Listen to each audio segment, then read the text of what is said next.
क्या तेलंगाना में जो मेहनत कर रही हैं प्रियंका गांधी वो रंग लाएगा? क्या उनकी बातों को तेलंगाना की जनता समझ रही है? जी हां, आज प्रियंका गांधी तेलंगाना में थीं और तेलंगाना की महिलाओं को उन्होंने संबोधित करते हुए कहा कि आपका बलिदान से तेलंगाना बना है और केसीआर 10 साल से राज्य कर रहे हैं, तेलंगाना को डुबो रहे हैं, हर जगह घुसखोरी चल रही है। लेकिन बड़े आक्रामक मूड में जो है प्रियंका गांधी थी और क्या कुछ कर रही है प्रियंका गांधी, सुनवाते हैं आपको। नौजवानों को रोजगार नहीं मिला, नौजवान मेहनत करते हैं, पढ़ाई करते हैं, पेपर देते हैं भर्ती के लिए, वो पेपर भी लीक हो जाते हैं। जहां जहां आप देखते हैं भ्रष्टाचार भरा हुआ है आपके प्रदेश में, पूरा फैला हुआ है। हर स्तर पर बड़े बड़े प्रोजेक्ट्स को लेकर छोटी छोटी चीजों तक कमीशन लिया जाता है। आपको छोटे से छोटा काम कराना पड़ता है तो कमीशन की बात होती है, और बड़े बड़े प्रोजेक्ट्स में हजारों करोड़ रुपए आपके लूटे जाते हैं। तो आपको भ्रष्टाचार मिला है, आपको कमर तोड़ महंगाई मिली है।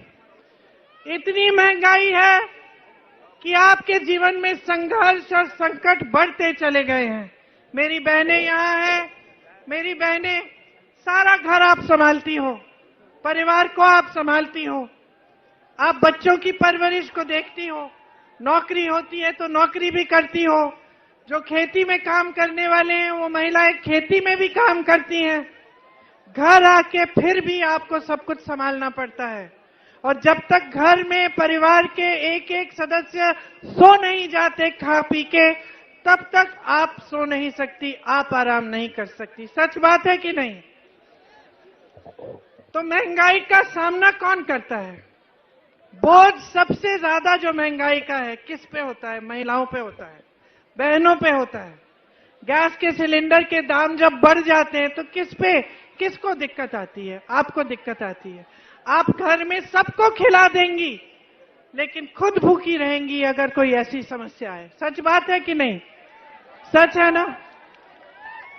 तो आप समाज का पूरा बोझ उठाती हो।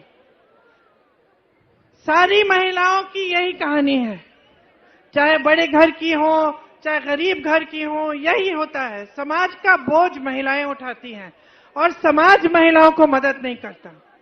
तो इसलिए एक उम्मीद होती है सरकारों से कि कम से कम सरकार मदद कर लेगी, महंगाई से थोड़ी सी राहत मिल जाएगी, गैस सिलेंडर के दाम थोड़े कम हो जाएंगे, कोई ऐसी स्कीम आएगी जिससे महिलाओं को भी आगे बढ़ाया जाए और आप भी अपने पैरों पे खड़े हो पाए, आप भी कुछ कमा पाए, आपको भी रोजगार मिले।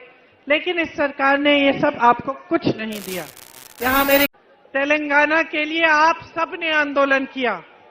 तेलंगाना अगर बना तो यहाँ के नौजवानों के बलिदानों से बना, यहाँ के किसानों, यहाँ की बहनों के बलिदान से बना। तो आज अगर तेलंगाना देश और दुनिया में जाना जाता है तो इसलिए जाना जाता है कि यहाँ की जनता ने अपना खून पसीना बहाकर इस प्रदेश को बनाया है। तो ये जमीन आपकी है, इस जमीन में आपका खून, आपका पसीना मिला हुआ है। इस जमीन की हिफाजत, इस धरती की हिफाजत कौन करेगा? आपको इसकी हिफाजत करनी पड़ेगी। 10 सालों से जो सरकार आप देख रहे हो, जितनी भी आपकी उम्मीदें थी, जितने भी आपके सपने थे, एक एक करके चूर चूर किए गए हैं इस सरकार के द्वारा। इस सरकार ने आपको नकारा। क्या हुआ? केसीआर जी ने अपने परिवार के एक एक सदस्य को मंत्री बना दिया, बनाया कि नहीं? तो केसीआर जी के परिवार के सदस्यों को तो जॉब मिल गया, उनको महल मिल गए, बड़े बड़े घर बनाए। ये हद हो गई है कि पूरे देश में ये एक पहला प्रदेश होगा जिसकी सरकार एक फार्म हाउस से चल रही है। जानते हैं आप, आपकी सरकार भी जहां से चलनी चाहिए वहां से नहीं चल रही है। तो आपने सुना प्रियंका गांधी को कितने आक्रामक मूड में थी, और यदि प्रियंका की इन बातों का असर पड़ गया तेलंगाना की जनता पर तो बीजेपी और केसीआर का पत्ता तो साफ निश्चित तौर पर हो जाएगा। ऐसी तमाम खबरों के लिए आप बने रहिए हमारे साथ। नमस्कार।